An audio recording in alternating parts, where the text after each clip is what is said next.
Hello दोस्तों, स्वागत है आपका एक नए क्लास में। आज हम बात करेंगे एल्बर्ट आइंस्टीन एट स्कूल की समरी के बारे में। आइंस्टीन का नाम कौन नहीं जानता। अगर फिजिक्स की बात की जाए तो आइंस्टीन का नाम सबसे पहले आता है। सापेक्षता का सिद्धांत हो या बहुत सारी चीज़ें जो आइंस्टीन ने हमें बताई हैं, ठीक है। इन्हें मॉडर्न फिजिक्स का फादर भी कहा जाता है। बात इनके स्कूल की है। जब ये स्कूल में पढ़ने जाते थे उस समय क्या होता था, ये किसी भी चीज़ को याद ही नहीं करना चाहते थे। इनके इतिहास के प्रोफेसर ने एक बार इनसे पूछा, बताइए डेट क्या है, ये युद्ध कब हुआ, ये वो दुनिया भर की बातें। इन्होंने कहा मुझे कोई इंटरेस्ट नहीं है डेटों को याद करने में, इन सारी बातों को याद करने में। तो वो पूछता है भाई ऐसा क्या है, फिर आप ही बता दीजिए आप क्या पढ़ना चाहते हैं। तो वो कहता है हम पढ़ना कुछ नहीं चाहते हैं, मेरे अकॉर्डिंग जो है हम लड़ाई कब हुई ये याद करने से अच्छा ये सोचें कि लड़ाई आपस में क्यों हुई थी। तो वो कहता है अच्छा बहुत देर हो गई है, बैठ जाओ, तुम्हें बहुत देर हो गई तुम्हें भाषण देते हुए ये सब। आइंस्टीन अपने स्कूल में बहुत ज़्यादा परेशान था क्योंकि वहाँ पे चीज़ें लोग रटते थे, रट्टू तोता की तरह रट लेते थे, काम करते थे। उसकी एक बहन थी एल्सा जो वहाँ पे आई हुई थी, मम्मी पापा उसके इटली में रहते थे, ठीक है। तो जो एल्सा आई हुई थी वो समझाती है कि टेंशन मतलब सब पास होते हैं, तुम भी पास हो जाओगे, रटना कोई बहुत बड़ी बात नहीं है, कोई भी रट्टू तोते की तरह रट सकता है। लेकिन आइंस्टीन कहता है कि नहीं, हमें रटने में कोई इंटरेस्ट नहीं है, हम चीज़ों को सीखना चाहते हैं, ठीक है।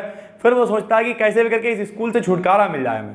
तो क्या करता है वो, उसका एक दोस्त है यूरी, उससे वो कहता है यार कोई ऐसा डॉक्टर हो जो हमें लिख के दे दे कि इसकी जो दिमागी हालत है वो ख़राब है, उससे हमें सर्टिफिकेट मिल जाएगा और हमें स्कूल जाने से जो है छुटकारा मिल जाएगा। तो वो कहता है ऐसा यार कोई डॉक्टर लिख के नहीं देगा।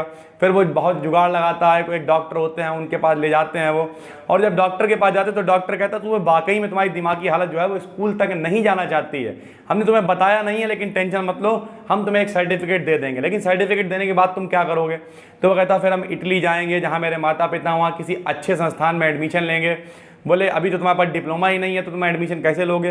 बोले हमारी मैथ अच्छी है, हमारे मैथ वाले जो टीचर हैं उनसे मेरी अच्छी जान पहचान है, तो हम मैथ का एक सर्टिफिकेट डिप्लोमा उनसे मतलब सर्टिफिकेट टाइप बनवा लेंगे और हमें उसके अकॉर्डिंग एडमिशन मिल जाएगा। तो कहते चलो ठीक है, फिर वो बना के दे देते हैं। वो पूछता कितने रुपए देने हैं डॉक्टर साहब से। तो वो कहता हमें मत दो कुछ भी, तुम्हारा दोस्त है यूरी, अगर तुम्हारे पास पैसे ज़्यादा हैं तो इसे कुछ खिला पिला देना, ठीक है। तो वो हालांकि उसके पास पैसे नहीं होते फिर भी वो कहता है चलो खिला पिला देंगे, दिखावा करने के लिए उन्हें ले जाता साथ में और खिलाता पिलाता जाके, ठीक है। फिर क्या होता है वो सर्टिफिकेट लेके जाता है स्कूल जाने के बाद जो आपके मैथ्स के मास्टर होते हैं उन्हें दिखाता है, कहता है हमें एक सर्टिफिकेट बना के दे दीजिए। वो उसे बिल्कुल वैसा ही सर्टिफिकेट दे देते हैं जैसा उसे चाहिए होता है। और बहुत निराश भी होते हैं कि आइंस्टीन तुम स्कूल को छोड़ के जा रहे हो। लेकिन उसके जो प्रिंसिपल वगैरह होते हैं वो उसे समझाते हैं कि ठीक है जाओ तुम यहाँ से, क्योंकि जब तुम क्लास में होते हो तब जो है कोई पढ़ नहीं पाता है, तुम किसी चीज़ को पढ़ना सीखना नहीं चाहते हो, विद्रोह भी करते हो, कोई गंभीर चीज़ समझाई नहीं जा सकती है। तो आइंस्टीन कहना तो चाहता है कि नहीं मुझे स्कूल की और प्रिंसिपल वगैरह सबकी परवाह है, लेकिन वो कहता है छोड़ो यार, अब यहाँ से छुटकारा मिल रहा है तो छुटकारा मिल ही जाए। और वो वहाँ से बिना कुछ कहे चला जाता है। तो प्रिंसिपल को लगता है कि जो है ये हमारी उपेक्षा करके चला गया, हमारी बेइज्जती कर दी है, लेकिन एक्चुअल में उसके मैथ के जो टीचर होते हैं उसे बहुत मानते होते हैं और उससे कहते हैं कि आपको एक बहुत बहुत शुभकामनाएं, आप जाइए जहाँ भी आप जा रहे हैं, अच्छा आपका एडमिशन हो। और फिर वो वहाँ से छोड़ के चला जाता है इटली और इस तरीके से ये कहानी खत्म हो जाती है। तो यहाँ पे हम लोग बात कर रहे हैं आइंस्टीन के बारे में, जो एक बहुत ही बड़े वैज्ञानिक बने आगे चल के।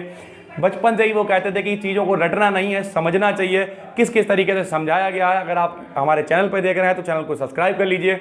अगर आपने अभी तक एप्लीकेशन डाउनलोड नहीं किए तो इसके नोट्स वगैरह सब आपको वहाँ पे मिल जाएंगे। एप्लीकेशन को डाउनलोड कर लीजिए, जिस नाम से हमारा चैनल है उसी नाम से एप्लीकेशन है। हम मिलते हैं आपसे एक और क्लास में, तब तक के लिए जय हिंद जय भारत।